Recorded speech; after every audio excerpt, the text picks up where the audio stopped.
Hey there, welcome back to another video. This time around, it is my review of the 1997 psychological thriller horror film, Cure. Now, this is one I'd honestly never even heard of until I was requested to watch this for Patreon. And there are things about this that I did like. For instance, I think it has some genuinely great performances by a fair amount of cast members. I think the concept of it is interesting. I just don't feel the execution is necessarily the best.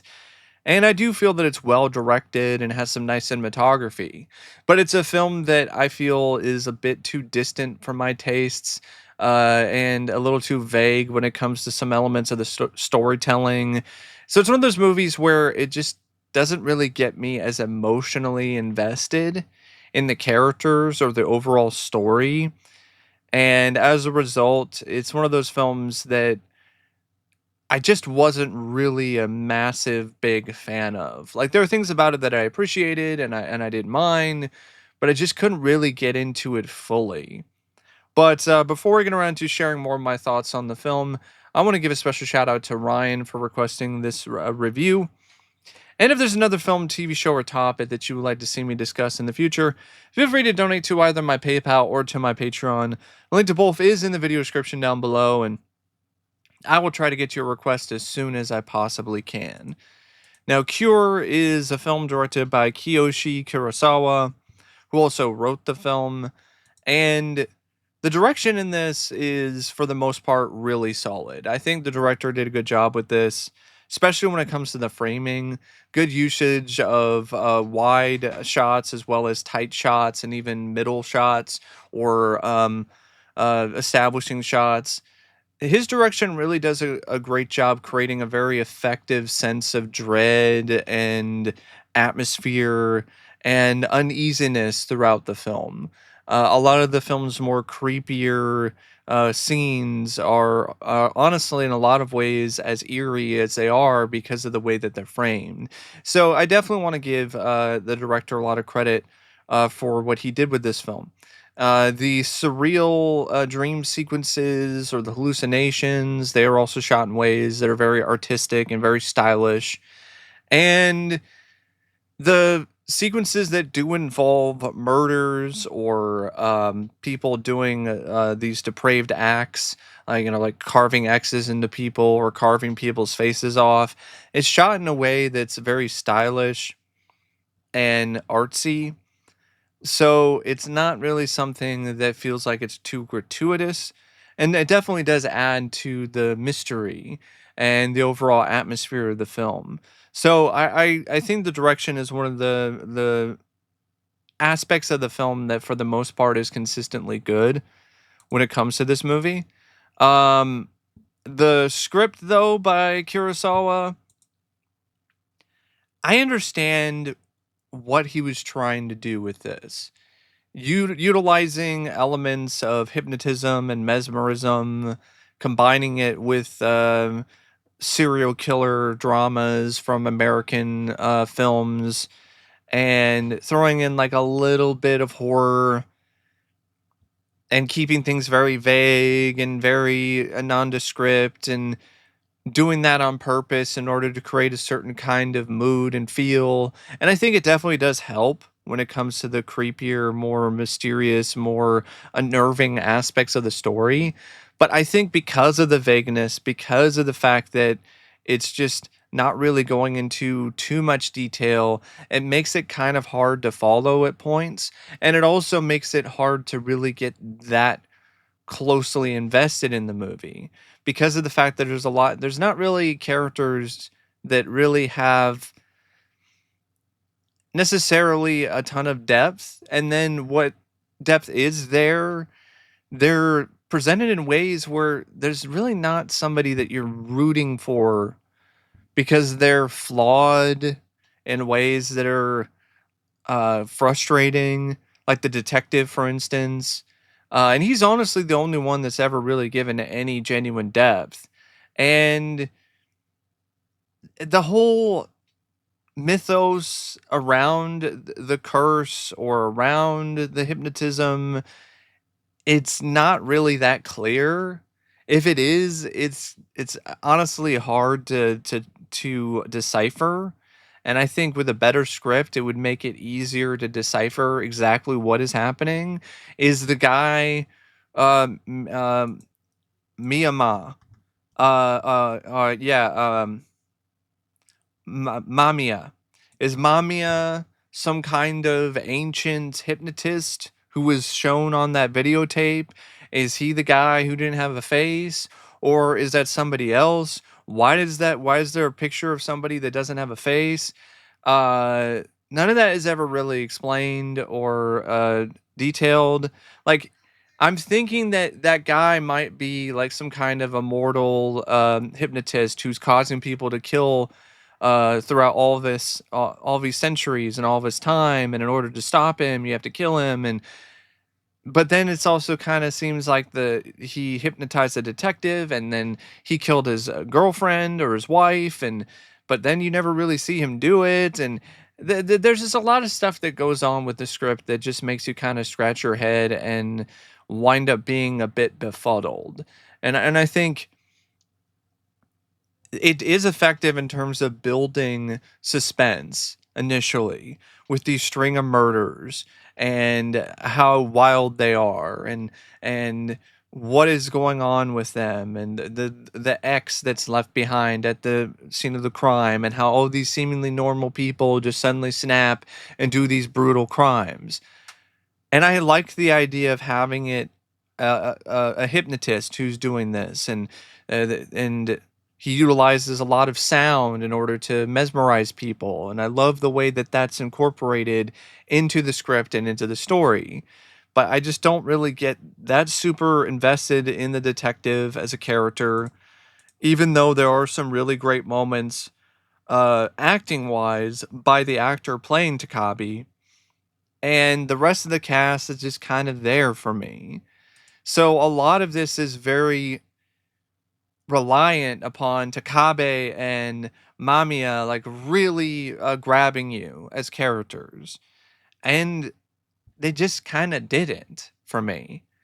It also doesn't help that by the end of the movie, it seems like he killed his wife and then got away with it, and then whatever it is that caused people to go on these killing sprees, it's still going on because it was passed on to Kabe, because it's insinuated that there's this random lady at the diner who's gonna start a killing spree.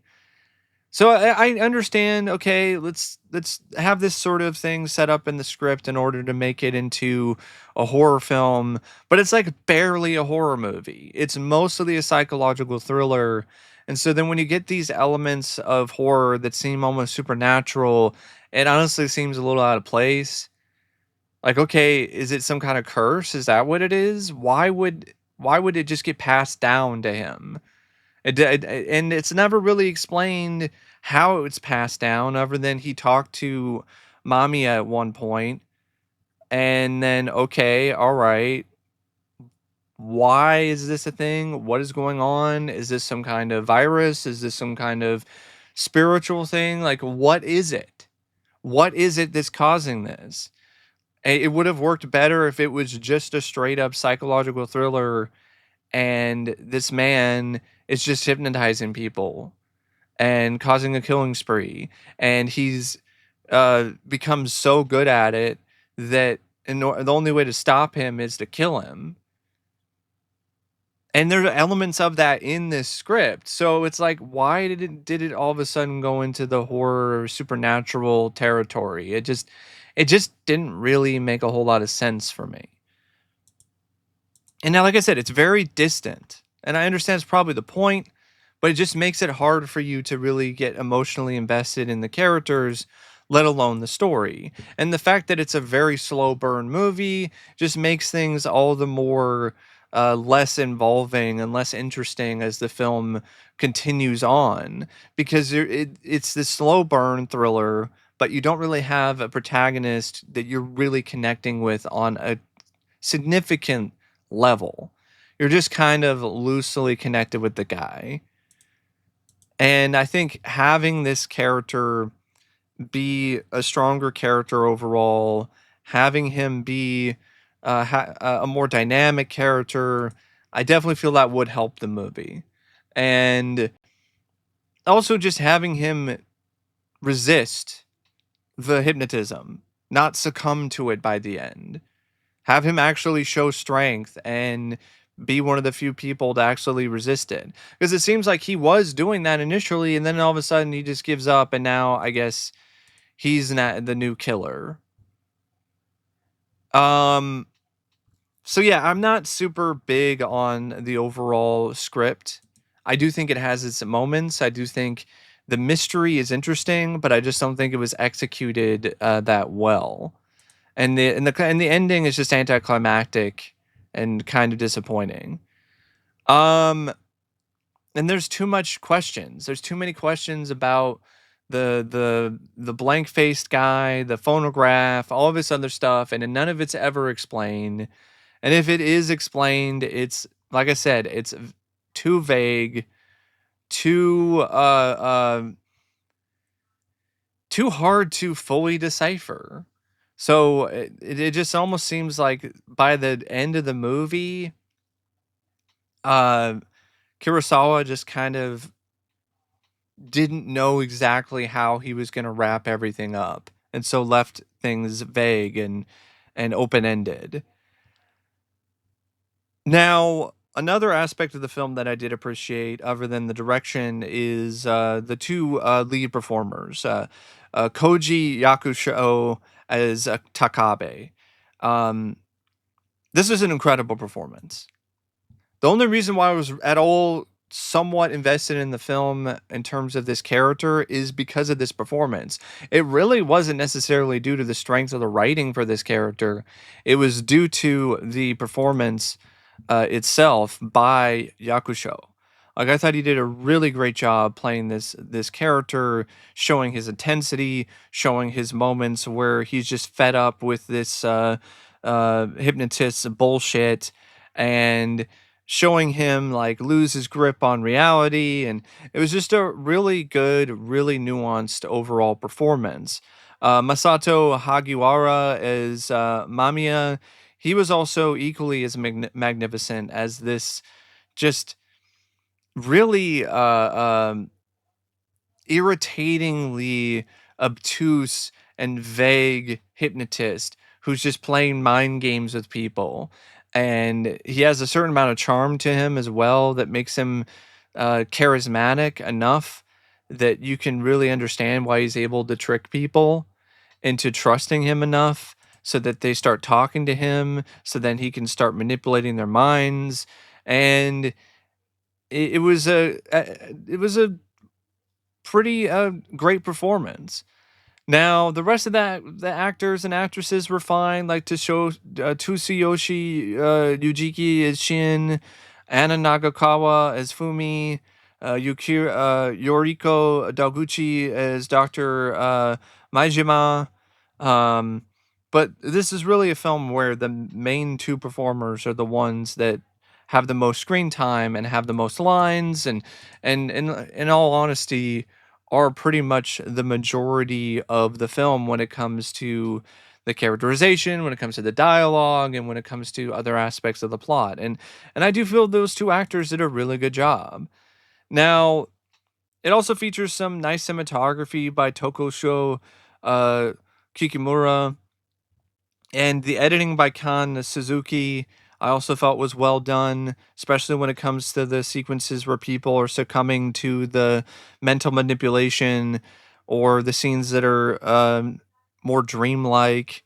The music by Gary Ashia I also liked. I didn't love it, but I did feel that it fit with the film's overall feel and the vibe of it.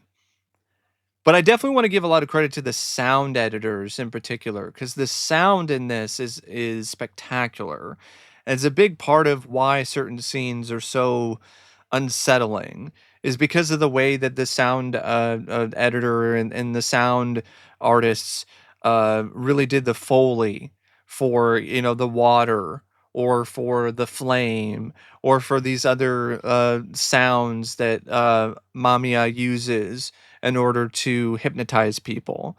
So I definitely feel that that's a real strength when it comes to this movie is the sound design, the sound editing.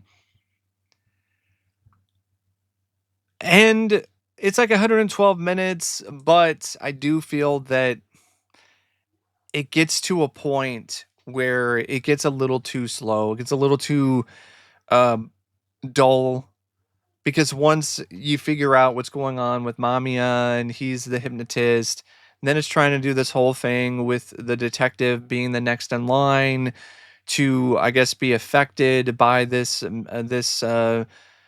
mind curse or mind cure or whatever it is. And yeah, he does eventually take out Mamiya in the end, but he let him loose to begin with.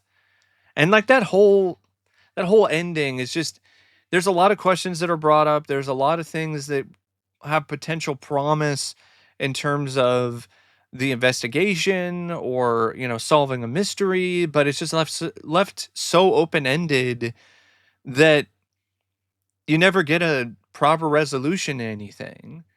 It's just up in the air. And as a result, it's a letdown, to be honest. It really is. Because it does a good job building up to things. It does a good job building suspense, building intrigue. You're curious about the mesmerism and the hypnotism and the killer and how he's incorporating that and how he learned it. But you never really get a clear answer to how he learned it, other than okay, there's these books that he was reading, but you never see any of the secrets. You never see him studying it. You never see him implementing it. You never see him hone his skills. There's never any moment like that, and like a flashback that shows him, trying this out and failing and then getting really good at it or anything. That never really happens. If it's intended to be a supernatural curse, you never really actually see it passed on. It's just kind of insinuated that it could be, and it's just there's just a lot of stuff that just winds up becoming muddled by the end.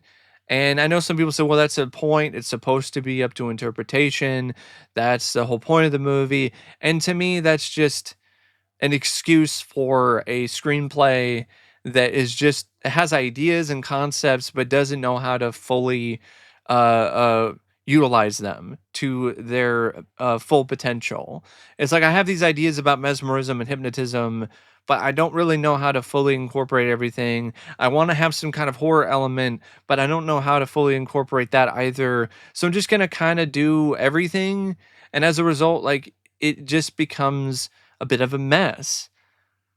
But that's just my take on it. I've seemed to be like alone in the wilderness when it comes to this movie, because a lot of people just feel that it's amazing, it's excellent, and there's not really a whole lot wrong with the script. Like, the vagueness is a part of what makes it so compelling and interesting. And I don't really feel that way about it. It just makes me scratch my head and just ask more questions than anything else. Like, that's what a lot of its movie is. It's like, okay, it's got some good performances. I like the direction. I think it's got some nice cinematography.